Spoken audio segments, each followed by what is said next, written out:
নমস্কার বন্ধুরা। আমাদের বন্ধু দেশ বাংলাদেশের প্রধানমন্ত্রী শেখ হাসিনা একটা ভিডিও অনেকটা ভাইরাল হয়ে গেছে, যে উনি বলেছেন যে ডিমের দাম যখন কমে যাবে ডিম কিন্তু এইভাবে সংরক্ষণ করা যায় ডিপ ফ্রিজে রেখে।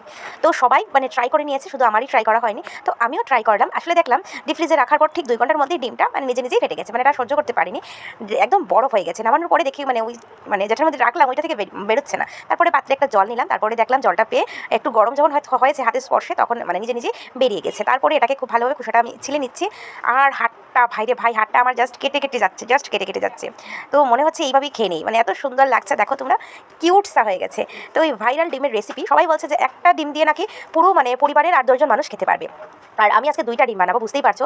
আমি মনে হয় পাড়া প্রতিবেশী সবাইকে খাওয়াতে পারবো। 2টা ডিমে এতটা পিস হবে।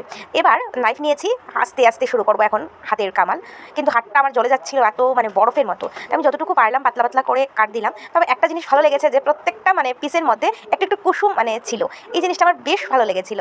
আর না, অনেকগুলো পিস হতো যদি আমি ওই পিসটা আমার একটু বেশি মোটা হয়ে গেছে, তো যেটা এখন দেখতে পাচ্ছ। আর যদি না হয় না, আরও বেশি হতো। তোমরা যদি একটু ভালোভাবে চেষ্টা করো তাহলে আরও পাতলা পাতলা স্লাইস কিন্তু বানাতে পারবে। আমি একটু ভয় পাচ্ছিলাম, আমার এমনিতেই হাত কেটে যায়, হাত কাটার সম্ভাবনা। আমি বাসন ধুতে গিয়েও হাত কেটে নিই। তো আমি ভয় পাচ্ছিলাম যদি আমার এত শক্ত এটা, যে হাতটা যদি কেটে যায়। এবার তেল গরম করে একটু ঠান্ডা করে নিয়েছি। ঠান্ডা তেলে দিলে কি হয়, এটা যেহেতু একদম আইসের মতো আছে, তো আস্তে আস্তে এটা মেল্ট হওয়া শুরু হয়ে যায়। তার জন্য একটু ঠান্ডা তেলে দেওয়ার চেষ্টা করলাম। এবার আজটাকে বাড়িয়ে আমি কতটা পিস হয়েছে জাস্ট দেখো। আরও আমি তো বড় দিয়েছি, তার জন্য তোমরা যদি আরও পাতলা করো, সত্যি পাড়া প্রতিবেশী 10-12-15 জনকে আরামসে ডিমের ঝোল বানিয়ে খাওয়াতে পারবে। এবার আঁচটা বাড়িয়ে আমি হালকা হালকা করে একটু ছাড়িয়ে দেবো। আর যদি না ছাড়াও তাহলে না একটা আরেকটার গায়ে লেগে যাবে। আর এত ইজি, এই ঝোলটা আমি ঠিক 5 মিনিটে বানিয়েছি। বিশ্বাস করবে না তোমরা। তোমাদের হাতে যদি টাইম না থাকে তাহলে কিন্তু এইভাবে ভাইরাল ডিমের রেসিপিটা ট্রাই করতে পারো। সত্যি গাইজ, খুব তাড়াতাড়ি এটা হয়ে যায়। আর গরম ভাতের সাথে তো আমি বলবো লাস্টে কীরকম হয়, ভালো না খারাপ। তো শেষ পর্যন্ত ভিডিওটা দেখো। আর এভাবে লাল করে প্রথমে ভেজে নেব। আর একটু পরে কিন্তু উল্টে দিতে হবে, না হলে কিন্তু ভেঙে যাবে। ভাঙলেও প্রবলেম নেই, আবার ঠিক হয়ে যাবে এটা যখন হিট পাবে।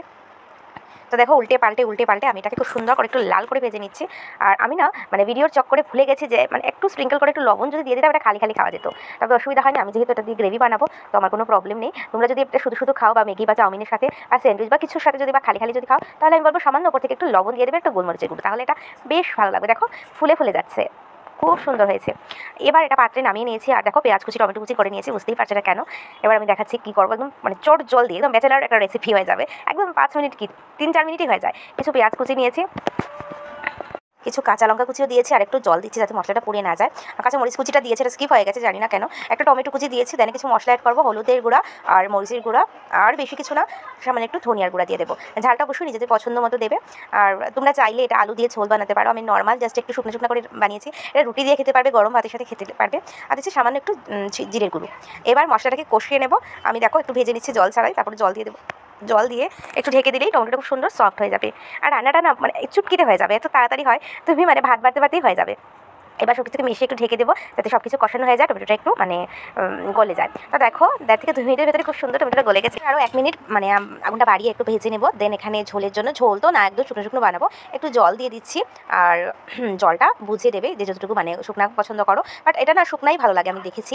তো এবার আমি আগে থেকে ভেজে রাখা যে ভাইরাল ডিমের বড়াগুলো, ওইগুলো দিয়ে দিচ্ছি। আর গাইজ, এগুলো না এত সুন্দর লাগছিল, কিউট লাগছিল।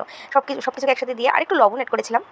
আর একটু বোধহয় জল লাগবে, কারণ যেহেতু লবণ দিইনি আমি পোচার ভিতরে, ডিম বড়ার ভিতরে, তার জন্য আমি একটু জল দিয়ে দিচ্ছি। তারপরে তোমরা চাইলে ঢেকে দিতে পারো বা এমনিও দিতে পারো। ঠিক ঘড়ি ধরে 2 থেকে 2.5 মিনিট। দেন আমাদের রান্না কিন্তু কমপ্লিট। তোমরা চাইলে ওপর থেকে একটু গরম মশলা বা ধনে পাতাটা কিন্তু ছড়িয়ে দিতে পারো। আর দেখো গাইস, কি সুন্দর হয়েছে। এত তাড়াতাড়ির মধ্যে তো ভালো একটা খাবার। তো প্রধানমন্ত্রীকে অনেক অনেক ধন্যবাদ, আমার তরফ থেকে তো অনেক ধন্যবাদ এত সুন্দর একটা রেসিপি দেওয়ার জন্য। বাট ভাইরে ভাই, আমাদের ঘরে ডিম সংরক্ষণ করতে পারি না, কারণ এত ডিম প্রেমী আমাদের ঘরে। ডিমের পাতা আসলে একদিনে 7-8টা ডিম শেষ হয়ে যায়। তো ভিডিওটা যদি ভালো লেগে থাকে, like comment share subscribe follow করে দিও। পেজ থেকে দেখে থাকলে শেয়ার করে দিও ভিডিওটা, কমেন্ট করে জানাবে। টাটা, ভালো থেকো, টাটা।